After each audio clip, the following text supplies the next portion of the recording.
From an alien's perspective, I truly feel that a neomorph's life cycle is actually much better and practical than that of a xenomorph's. I mean, these guys don't need to subdue a host or anything through a crab-like monster that can be killed. The neomorphs come into existence through a process that pretty much hides in plain sight, and all they need is someone stupid enough to disturb strange alien flora. And guess what? The Alien franchise has got plenty of those, the latest example being the crew of USCSS Maginot from Alien Earth, especially that science officer Chibuzo, but that's not what we're here for. In this video, we're going to explore the entire life cycle of a xenomorph and see how this more violent cousin of a xenomorph comes into existence. But before I begin, please consider hitting those like and subscribe buttons. Those 2 small clicks from you will help us tremendously in bringing you more of these marvelous videos. And now, let's begin. Deve guadagnarsi il suo rispetto. Stage 1. Neomorphic egg sacs. This is the first stage of a neomorph's life cycle. These are essentially bulbous pods, kind of like some sort of fungus, for instance a mushroom, which is also a fungus. These egg sacs or pods are nearly the size of an egg. A chicken's egg to be precise. Now you may have heard of plants that respond to external stimuli, right? Say a touch-me-not plant. Likewise, the neomorphic egg sacs also respond to external stimuli, and if you disturb them, they release this cloud of microscopic, insect-like spores called motes into the air, which I'll speak about in just a bit. These egg sacs also have an in-universe inspiration in the form of Uniceral-Dane Ephordium pathogenic fungi and Clostridium tetani, both of which are native to Planet 4. On the other hand, the sacs bear an uncanny resemblance to H.R. Giger's egg silo, which was a design that they initially wanted to use for the original Alien film from 1979. As for the real-world inspirations, they can be compared to the Lycopedron pyriform puffball fungi because the egg sacs look and function almost exactly as this fungi does. Stage 2. Motes. So motes, the second stage. Now you've disturbed the egg sac, what happens then? Well, next thing you know, these motes are grouping together and instinctively invade your body. Actually, on second thought, you don't know what the motes are entering your body, which also means that neither you nor your crew is doing anything to take any precautions. At least, not until it's too late. These motes are the smallest delivery system the Alien franchise has ever given us, and they operate like air horn facehuggers stripped to their bare minimum. Each one is about the size of dust or pollen, invisible until it's too late. They look for any weakness or an opening, say an open mouth, a cut, an eye left uncovered, and if they find one, they swarm. Once inside the bloodstream, the motes inject trace amounts of the pathogen A03959X.91-15 into white blood cells and then die off. That sets off the process that eventually births the bloodburster, the third stage of the neomorph's life cycle. Just a brief intro of the pathogen. So it's also called the black goo and is a highly volatile substance. It could be used for different purposes, which means that you can tweak it to either bring about a genocide or you could tweak it to seed a planet with life. Some comic stories, like Fire and Stone, suggest the pathogen actually houses the DNA and genetic sequences of every possible life form in the universe, which is how it's able to infect and mutate anything it comes into contact with. With that out of the way, let's continue with the neomorph life cycle. So, the motes themselves are fragile and short-lived, unable to survive without immediate infection. A host with proper protection is safe because the motes expire within moments if they can't break through. They also have natural weaknesses. You see, smoke disrupts their movement, and fire wipes them out quickly. In that sense, they are a blunt but effective tool, an expandable cloud of microscopic weapons that turns one careless step into a death sentence. Stage 3. Bloodburster. The bloodburster is the third stage of the neomorph's life cycle and is famous for the way it comes into the world.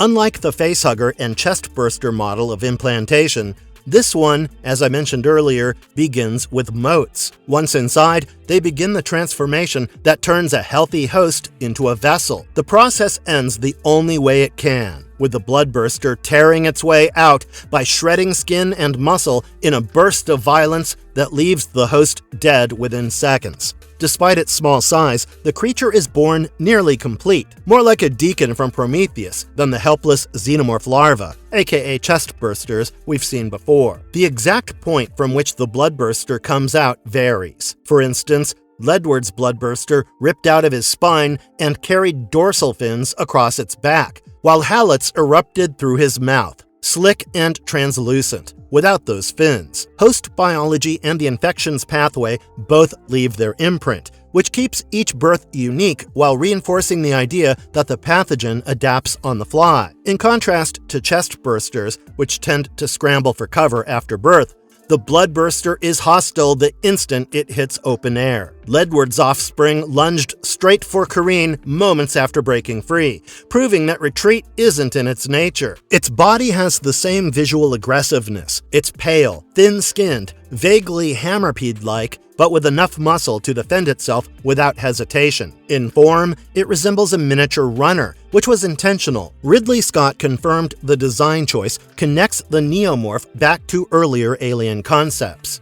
Even before the name Bloodburster was fixed upon, fans had given it the nickname Backburster after that first shocking ripping of the back, and the name stuck long enough to underline what makes this stage different from its Xeno cousins. Stage 4. Neophyte. This is basically an intermediary stage between a bloodburster and a full-grown neomorph. So neophytes can be considered to be adolescent neomorphs that take their form within a few hours of birthing as a bloodburster. These are voracious meat eaters and can grow nearly 2 meters in height. And although an adult neomorph is slightly bigger, make no mistake, a neophyte is as deadly as its adult form. Stage 5. Neomorph. The neomorph, also called Plagiaris salarius or the Heomorph by the Union of Progressive Peoples, became the ultimate result of the black liquid pathogen that David unleashed on Planet 4. It looked close enough to a xenomorph that the comparison became inevitable, but in practice, the thing was its own branch. The two shared the same reproductive method of gestating inside a living host until the newborn tore its way out. But now we know that once the unfortunate host got past that, the xenos and neomorphs functioned differently. Where xenomorphs were biomechanical, sleek, and deliberate, neomorphs looked more organic, less engineered, as though nature itself had been warped into producing them. Their origin story is almost as disturbing as the things themselves. As I explained earlier, the pathogen altered the planet's ecosystem, reshaping fungi into black spherical sacs that sat close to the ground. As with xenomorphs, the resulting creature borrowed traits from the host, but the overall look leaned toward pale skin, translucent in places, and a tail tipped with spikes that could cut or bludgeon with equal efficiency. Its blood was thick and yellow, without the acid that made xenos so notoriously dangerous. Even within this species, there was inconsistency in how one looked, or should I say, how different one looked from another. One neomorph had sharp dorsal spikes that helped it rupture its host, while another lacked them altogether. That kind of variance could only mean that the gestation process itself dictated the terms of anatomy and physiology, which in turn means that if the embryo developed in a harder spot to break through, maybe it compensated by growing spines to aid in the escape. After birth, they began on 4 limbs, small but strong, and moved like runners before gradually shifting upright. Their heads elongated over time, pointy and smooth compared to the domed skulls of the classic alien. What made neomorphs really unique, though, was their behavior. They lacked the intelligence of xenomorphs, which operated with clear, hive-driven purpose, and instead lashed out like feral predators. They killed on sight, and not always in silence. Rosie's death made this all the more clear. You see, the neomorph approached her, stood still for a moment, as if curious, then lunged. Whether that pause was instinct or accident was impossible to say, but either way, it made them more animalistic than their xeno cousins. Feeding seemed to matter more as well. They didn't only hunt for hosts or hive-building efficiency, they actively consumed flesh. Where a xenomorph might leave behind a body untouched, Neomorphs tore into theirs, using the kill to fuel themselves. Structurally, they had another difference worth noting. They lacked the piston-like inner jaw that made the alien so efficient at piercing bone and metal. Instead,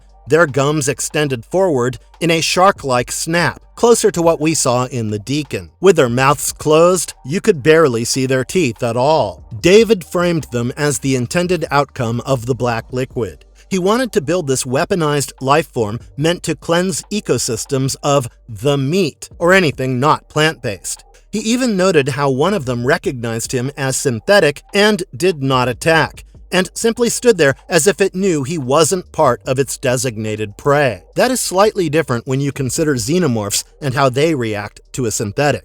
You see, a xeno would attack a synth if it thought that the artificial human was a threat of any kind. Whether this difference reflected higher intelligence in xenos or just different programming in the pathogen is open to debate. Walter's encounter with a neomorph proved that they weren't universally passive toward machines. The creature bit his arm clean off, but the fact that it spared David showed at least some instinctual filter at work. Encounters with neomorphs were rare but impactful. The Covenant's crew tragedy on Planet 4 was the first on-screen account, but later reports surfaced on LV-991 and the UPP mining planet Shanman. Each sighting reinforced the idea that neomorphs were unstable cousins to the xenomorph, vicious and untamed, more about raw aggression than controlled breeding cycles. Where the xenomorph represented ruthless design, the neomorph was nature's version of chaos, a product of mutation let loose without refinement. That was all in this one, guys. See you around in the next one. And if you liked our content, don't forget to leave a like and subscribe to us if you haven't already. Have a good one and be safe. Thanks, everyone.